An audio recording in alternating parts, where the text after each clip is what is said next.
Welcome to another episode of the Tobago House of Assembly's Post-Executive Council Media Briefing.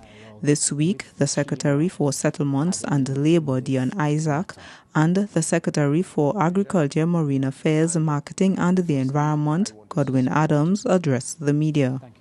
I want to speak to the hunting season is now closed. The hunting season runs from October 1st to the end of February each year.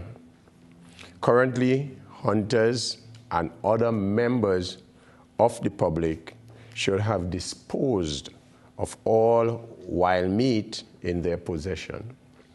The deadline for all disposal was the 31st of March 2016.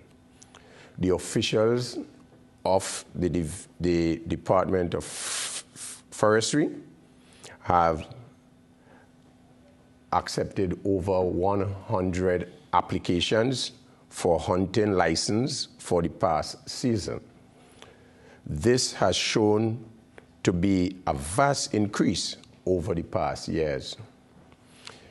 It was also observed that more young people are getting into wildlife hunting, which is normally considered a hobby. All hunters are reminded that they must return their permits and mandatory data forms by the end of May 2016 to avoid a fine.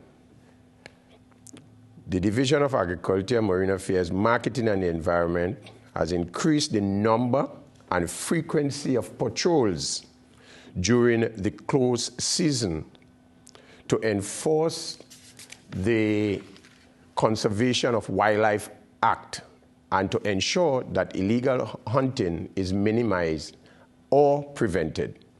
Illegal hunting threatens the sustainability of the wildlife population for current and future generations.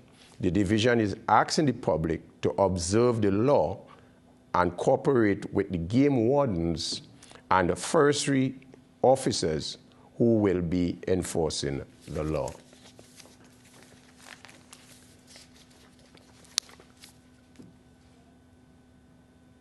Due to the harsh dry season, I, as Secretary of the Division, has given an order to the principal of the Kendall Farm School to support and assist farmers who are involved in sheep, goat, and cattle farming. We are providing this assistance in the form of forage during this dry season. However, we are working together with the Agriculture Society, Tobago Agriculture Society, and other district societies throughout Tobago to ensure that this initiative is done in a structured manner.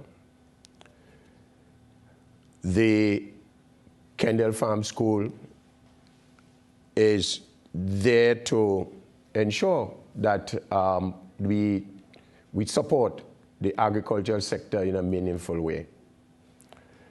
The farmers can come to the station to avail themselves to the grass, and this can be, they are also advised to bring along with them the necessary bags to remove such the grass or forage that is available.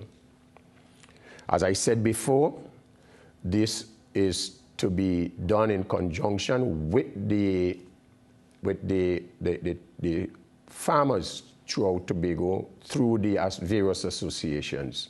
So there is a number that farmers can call to at the Kendall Farm School, which is 660-4395.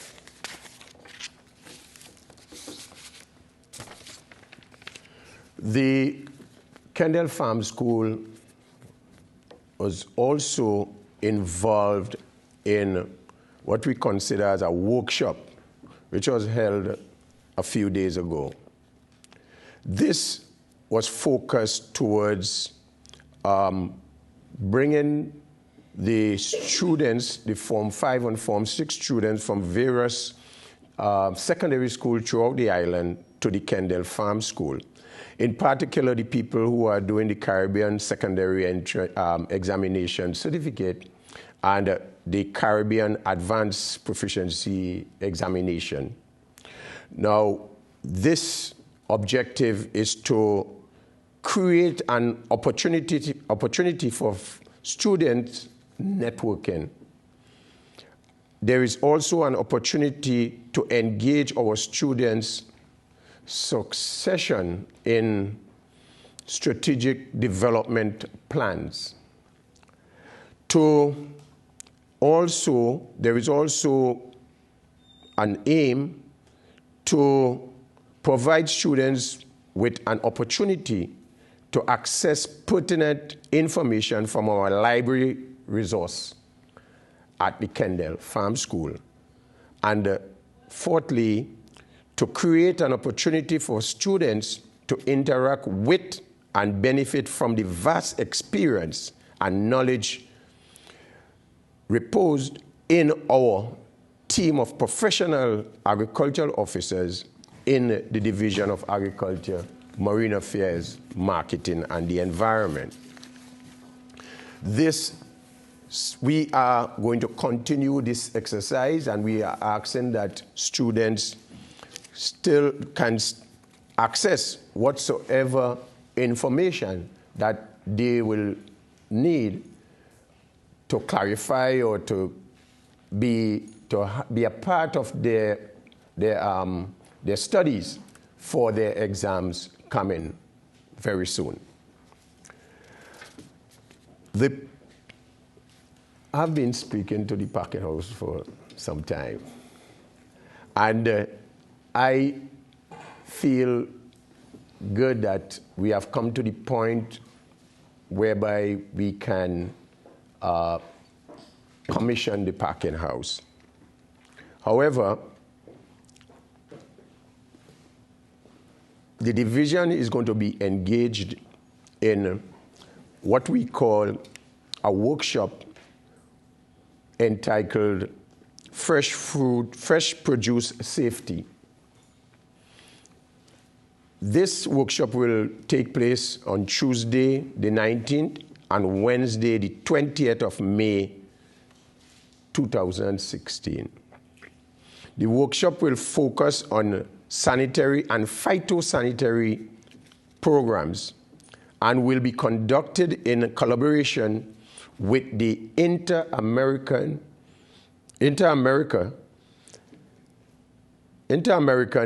Institute for the Cooperation on Agriculture. In short, you call it abbreviated ICA. These training sessions are geared towards building capacity among Tobago's agricultural stakeholders so that international accepted phytosanitary standards to improve fresh food safety and the island's ability to stay in tune with international standards.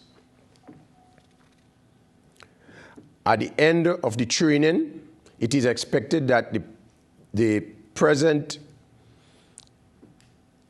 incidents of food safety problems and post-harvest loss will be eliminated. This workshop will include farmers, food processors, caterers, hospitality industry personnel, food service personnel, agricultural and extension officers, marketing and purchasing officers. That is in itself some of the steps that we are taking towards ensuring the full use of the packing house, which is geared towards ensuring that we get the best quality food or produce coming out from that facility.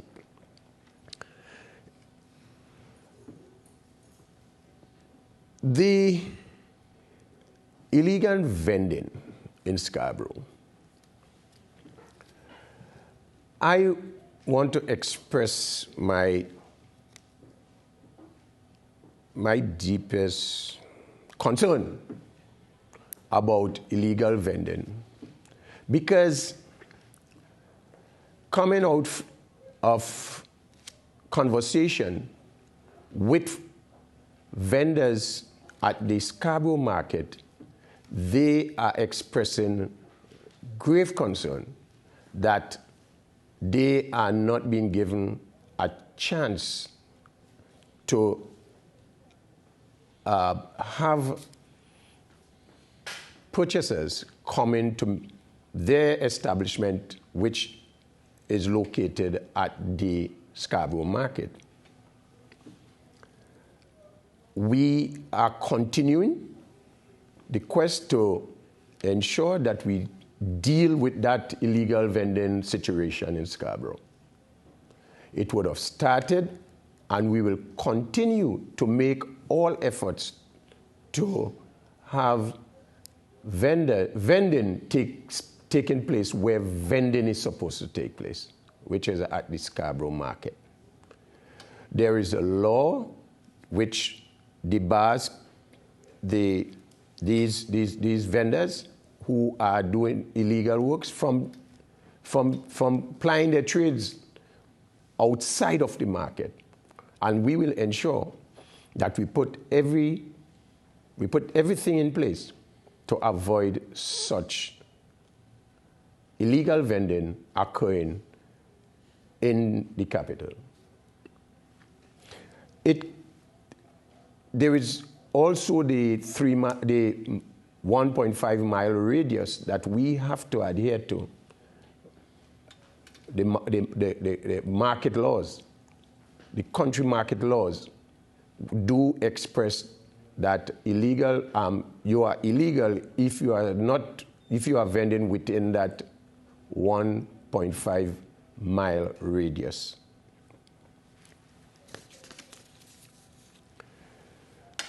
I guess that you all would have heard me speaking to CLA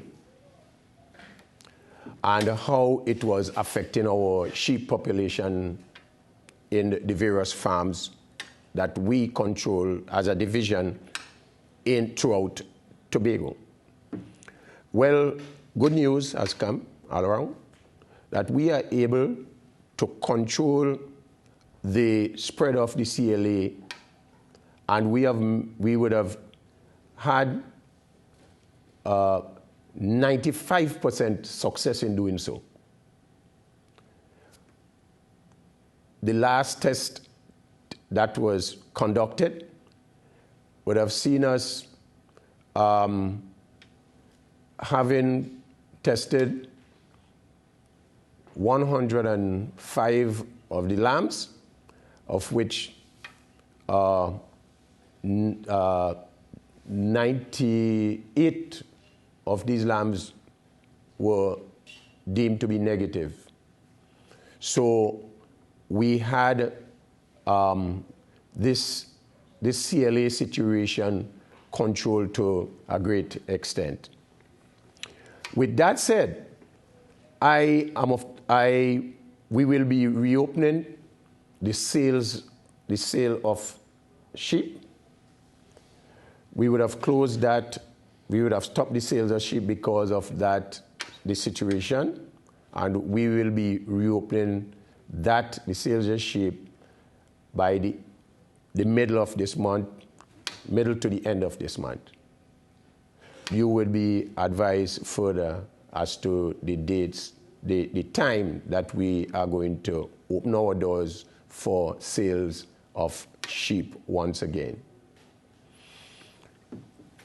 So with that, I want to congratulate the vets, the extension services, the extension officers, all the people who work tirelessly to ensure that we brought this disease under some measure of control.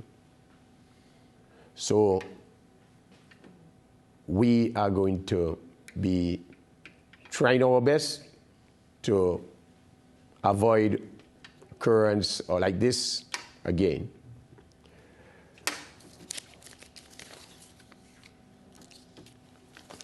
I want to also indicate to the public, general public, that we are in the time where we have to conserve water. And a lot of events, a lot of activities are going to be affected. And in some instances, there are some very important areas that would be affected. And I like to bring it's everybody's business to conserve water. And we cannot be on one hand asking to conserve water, on the other hand, we are about, using water to do things like the washing of or the cleaning of hard courts, and these things. We also, I am in sympathy with the Division of Education, Youth Affairs and Sport, because they are going to feel the brunt of this exercise, because the cricketers will need the turf wicket and other and the fields to be watered. However, we have to adhere to the cry of conservation of water. So generally, things that would have happened when there is adequate water supply cannot be done at this moment. So we are asking the public to bear with us on the issue of water, or serving the public in certain areas where there is a need to use water. In the Division of Settlements and Labor, we have what is called a labor registry for all members of the public and also private sector. I want to make it quite clear that we are very, very much open to discussions with all sectors, including the private sector, and we are very willing to meet to have any discourse with members of the private sector as it relates to the labor market and any shortages that they deem existing. I will be meeting with the Secretary of Finance so that we can synergize our efforts in both divisions to ensure that the data that we both collect and have in our possession can be of beneficial use to the private sector. I also want to indicate that we would have revamped the THDI so that the training that the public receives from THDI can redound to the benefit of the private sector. I've also had discussions with the Honorable Chief Secretary, and I received communication from him that to present he has not received any communication from the President of the Tobago chapter of the Tobago Commerce, indicating that they have any challenges with labor shortage on the island. And I would like to reiterate that we are very willing to meet and to have meaningful dialogue with the Chamber as it relates to this matter. On another note, I'd like to take the opportunity to remind members of the populace that on the 23rd of December last year, we would have distributed homes in Adventure in Plymouth. And I would have indicated then that the subsidy that the Tobago House of Assembly applies to the construction of these homes, in my humble opinion, is extremely, extremely high. Anything above 40% going up to 60% subsidy for housing construction is extremely high. And we simply cannot continue to maintain this high subsidy, considering the economic challenges that our country and island is facing and will continue to face. We are seriously looking at starter units, the construction of starter units where individuals will be able to access those units, and then you can add to the units to your benefit or to your liking. And as such, on Saturday of this weekend, one such starter unit as a model will commence construction in Bonaccord, Killigwin. So we can be able to use that as a model going forward. I'm also pleased to announce this afternoon that very soon we'll be issuing RFPs, requests for proposals, to private companies for them to respond to their ability and capacity to be able to construct houses and partner with the Tobago House of Assembly as it relates to a couple of greenfield sites that we have that we are prepared to do affordable housing on. On another note, I would like to take this opportunity to congratulate the Secretary of Health and Social Services, along with her Assistant Secretary, on an article that was published in the Daily Express on Monday, the 4th of April, 2016. And the article was entitled, "Great Tobago Hospital Staff Saved My Husband." And that article spoke to the hospitality of the staff at the hospital. It also spoke to a foreign national, speaking to their experience of the professionalism that was meted out to them at the hospital and the courteous service that they received at the Scarborough Hospital. I want to take this opportunity to congratulate the Secretary and her Assistant Secretary, as well as the members of the TRHA, as well as the members of staff at the Scarborough Hospital. And I would also like to urge members of staff to continue in that vein. First of all, for Mr. Adams, you mentioned a packing house and it's ready for commission. When will it be commissioned?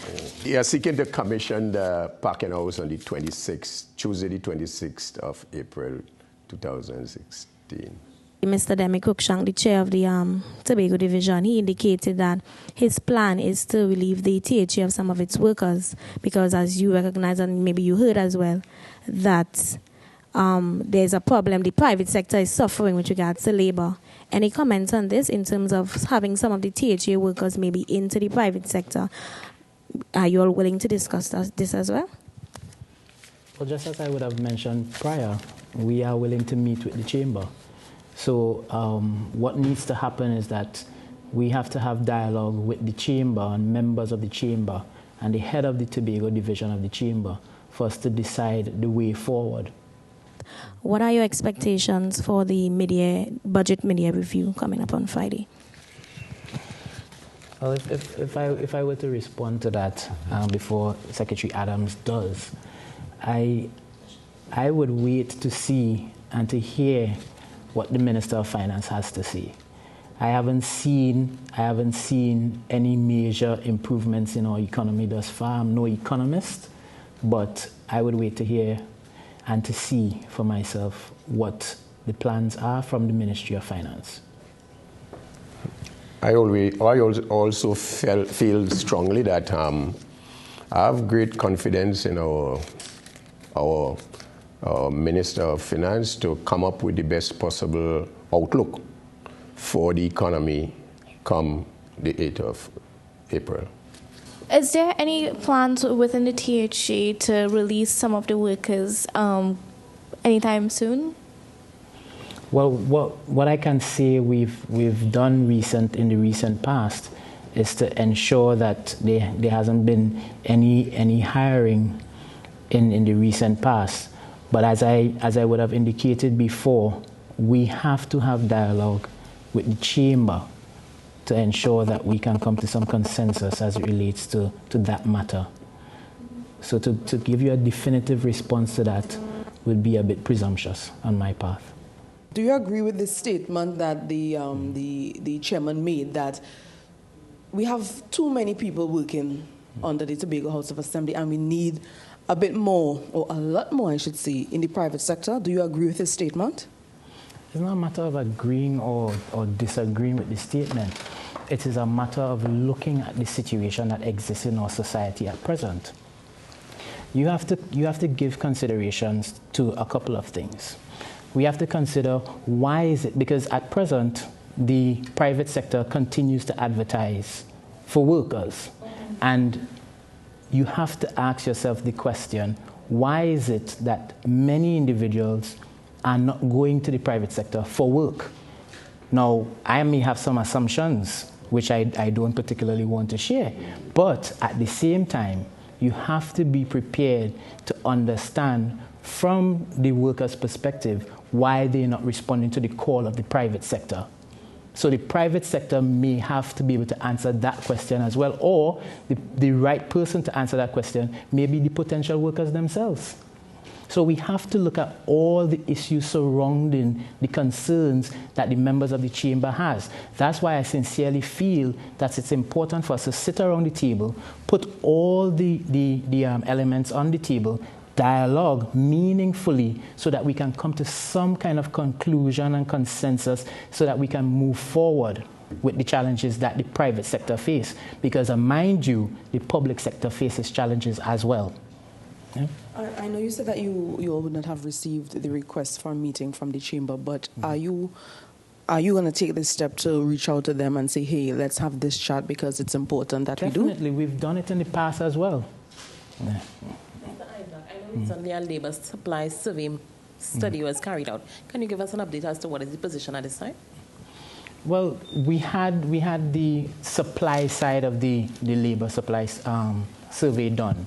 What we need to have done is the demand side, which is very critical to knowing the areas that are lacking in the society. So that aspect of the survey has to be done, the demand side. So there's where we're at present.